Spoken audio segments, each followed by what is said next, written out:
કેન્દ્ર શાસિત પ્રદેશ દમણમાં પર્યટકો પાસેથી પૈસા લેવાના આરોપસર એક પીએસઆઈ સહિત 9 લોકોની ધરપકડ કરવામાં આવી છે। સુરતના બારડોલીના 3 પર્યટકો ફરવા માટે દમણ ગયા હતા।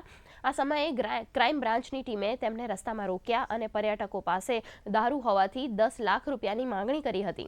બાદમાં પર્યટકોએ 7 લાખ રૂપિયા આપ્યા હતા। સમગ્ર મામલે ભોગ બનનાર પર્યટકોએ દમણ પોલીસને જાણ કરતા પોલીસે એક પીએસઆઈ 9 લોકો સામે ગુનો નોંધી તેમની ધરપકડ કરી છે। 25/8 की रात्रि में पुलिस कंट्रोल रूम से ये कड़ैया पुलिस थाने में हमें एक किडनैपिंग फॉर रैंसम की जो कॉल है वो सूचना हमें प्राप्त हुई कि कुछ व्यक्तियों का अपहरण कर लिया गया और उनसे 10 लाख रुपए की जो है वो मांग की जा रही है। तो तुरंत ही जो हमारी पुलिस टीम है, हमारा पीसीआर व्हीकल है, वहाँ पे मौके पर पहुँचा और जो ये 3 लोग थे उनको हमने सुरक्षित हम थाने में उनको लाया गया। उसके बाद उनसे पूछताछ करने पे पता चला, उनसे आइडेंटिफिकेशन करवाई गई कि इसमें जो उन लोगों को दिन में क्राइम ब्रांच में लेके गया था तो क्राइम ब्रांच के कुछ ऑफिशियल्स इन्वॉल्व हैं।